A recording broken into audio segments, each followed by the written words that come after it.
അപ്പോൾ നമ്മുടെ memo pad എങ്ങനെ ഉണ്ടാക്കുന്നത് എന്നുള്ളത് നമുക്ക് നോക്കാം. അപ്പോൾ അതിന് വേണ്ടിയിട്ട് ഇതുപോലൊരു കാർഡ് ഞാൻ എടുത്തിട്ടുണ്ട്. എന്നിട്ട് അല്ലെങ്കിൽ ഇതുപോലൊരു കട്ടിയുള്ള പേപ്പർ എടുക്കുക. എന്നിട്ട് ഞാൻ മൈമെലഡിനെ തീംഡ് ആയിട്ടാണ് ഉണ്ടാക്കുന്നത്. അപ്പോൾ അതിന് വൈറ്റ് ഫുള്ള് ഞാനൊരു ബോർഡർ കൊടുത്തിട്ടുണ്ട്. എന്നിട്ട് ഒരു പേപ്പർ എടുത്തിട്ട് ഇതിൽ മൈമെലഡിനെ ഞാൻ വരച്ചു കൊടുക്കുന്നുണ്ട്. അപ്പോൾ വളരെ സിമ്പിളായിട്ട് വരച്ചെടുക്കാൻ പറ്റും കേട്ടോ. മൈമെലഡിനെയും എല്ലാ ക്യാരക്ടേഴ്സിനും വളരെ സിമ്പിളായിട്ട് വരച്ചെടുക്കാൻ പറ്റും. നിങ്ങൾക്ക് ചിത്രം വരയ്ക്കാൻ അറിയില്ല എന്നുള്ള ഒരു ടെൻഷനൊന്നും വേണ്ട, വളരെ സിമ്പിളായിട്ട് വരയ്ക്കാൻ. അപ്പോൾ ഇതിൽ ഞാൻ ഡീറ്റെയിൽഡ് ആയിട്ട് മൈമെലഡിനെ എങ്ങനെ വരയ്ക്കണം എന്നുള്ളത് ഞാൻ കൊടുക്കുന്നുണ്ട്. എന്നിട്ട് നമ്മളിത് കളർ കൊടുത്തിട്ട് ഒന്ന് കട്ട് ചെയ്തെടുക്കണം കേട്ടോ. അപ്പോൾ ഈ കട്ട് ചെയ്യുമ്പോൾ നിങ്ങൾ ശ്രദ്ധിക്കേണ്ടെടുക്കാൻ ഒരു വൈറ്റ് സ്പേസ് വിട്ടിട്ട് വേണം എപ്പോഴും കട്ട് ചെയ്തെടുക്കാൻ, എന്നാലേ അത് കാണാനൊരു ഭംഗി ഉണ്ടാവുള്ളൂ കേട്ടോ. അപ്പോൾ അത് കഴിഞ്ഞിട്ട് നമ്മളിതാ വീണ്ടും നമ്മളിത് ഉണ്ടാക്കുന്നത് എന്താണെന്ന് വെച്ചിട്ടുണ്ടെങ്കിൽ ഒരു നോട്ട് പാഡാണ് കേട്ടോ. അപ്പോൾ അതിന് വേറൊരു വൈറ്റ് പേപ്പർ എടുത്തിട്ട് ഇതുപോലെ നന്നായിട്ടൊന്ന് ഫോൾഡ് ചെയ്ത് കൊടുക്കുന്നുണ്ട് കേട്ടോ. ഒരു 2-3 പ്രാവശ്യം ഫോൾഡ് ചെയ്ത് കൊടുത്തതിന് ശേഷം നമ്മളിത് കട്ട് ചെയ്തെടുക്കാൻ പോവാണ്. കട്ട് ചെയ്തെടുക്കുന്നതെന്ന് വെച്ച് കഴിഞ്ഞാൽ നമ്മൾ ഈ മൈമെലഡിന് ഉണ്ടാക്കിയ ഹെഡില്ലേ, ആ ഹെഡിൻ്റെ അതേ വലുപ്പത്തിൽ നമ്മൾ വെച്ച് നോക്കിയിട്ട് അതിൻ്റെ ആ ഒരു സൈസിൽ, അതായത് ആ ഫേസിൻ്റെ ഷേപ്പിൽ നമ്മൾ കുറച്ച് പേപ്പേഴ്സ് കട്ട് ചെയ്തെടുക്കുകയാണ്.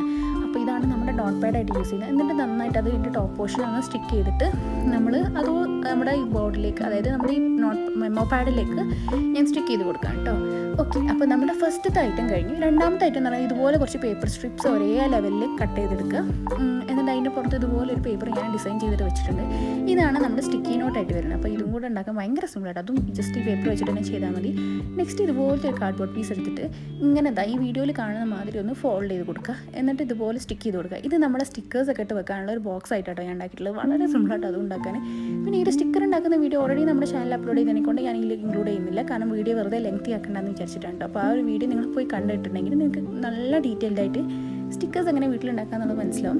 പിന്നെ നെക്സ്റ്റ് ഇതുപോലെ 2 കാർഡ്സ് എടുത്തിട്ട് ഞാൻ ഇതുപോലെ ഒന്ന് ഫോൾഡ് ചെയ്തിട്ട് സ്റ്റിക്ക് ചെയ്ത്, അതായത് ഗമ്മ തേച്ചിട്ട് ഇതുപോലെ ഒന്ന് സ്റ്റിക്ക് ചെയ്ത് ഇങ്ങനെ ഒന്ന് സ്റ്റാൻഡ് ആക്കിയിട്ട് വെച്ച് കൊടുക്കുന്നുണ്ട്. ഇത് നമ്മുടെ വാഷി ടേപ്പ് വെക്കാനുള്ള ഐറ്റം കേട്ടോ. അപ്പോൾ വാഷി ടേപ്പ് ഉണ്ടാക്കാൻ വേണ്ടിയിട്ട് ഒരു പേപ്പർ എടുത്തിട്ട് അതിൽ 1.5 സെൻറ്റിമീറ്റർ വിട്ടിട്ട് വീതിയിൽ 2 ലൈൻസ് താഴത്തേക്ക് വരച്ചിട്ട് അതിൽ നമുക്ക് ഇഷ്ടമുള്ള ഡിസൈൻ വരച്ചിട്ട് 2 കട്ട് ചെയ്തിട്ട് റോൾ ചെയ്തിട്ട് ഉണ്ടാക്കുന്നത്. വളരെ സിമ്പിളാട്ടോ, പ്രത്യേകിച്ച് പണികളൊന്നുമില്ല. ഞാൻ അതിൻ്റെ ഡീറ്റെയിൽഡ് വീഡിയോ വേണമെന്നുണ്ടെങ്കിൽ ജസ്റ്റ് ഒന്ന് കമൻറ്റ് ചെയ്താൽ മതി, നമുക്ക് ചെയ്യാം.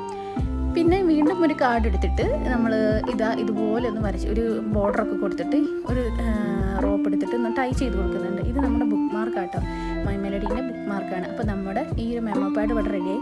ഇതന്നെ നമുക്ക് ഡിഫറെൻറ്റ് തീംസിലും കളേഴ്സിലൊക്കെ ചെയ്യാം കേട്ടോ. അപ്പോൾ ഞാനിവിടെ മൈമെലഡീനെ കൂടാണ്ട് പിന്നെ സിന്നമൺ റോളിൽ ചെയ്തിട്ടുണ്ട്, അതേപോലെ ഹലോ കിറ്റിൻ്റെ ചെയ്തിട്ടുണ്ട്, അതേപോലെ കുറോമിൻ്റെ ചെയ്തിട്ടുണ്ട്. അപ്പോൾ നിങ്ങളെല്ലാവരും ഈ ഒരു ഐറ്റം ട്രൈ ചെയ്തൊക്കെ വളരെ സിമ്പിളാണ്. പിന്നെ ഈ ഒരു വീഡിയോ ഇഷ്ടമായി ലൈക്ക് ചെയ്യുക. നമ്മുടെ ചാനൽ എന്തായാലും മറക്കാണ്ട് സബ്സ്ക്രൈബ് ചെയ്യുക. പിന്നെ അഭിപ്രായങ്ങൾ കമൻറ്റ് ചെയ്യുക.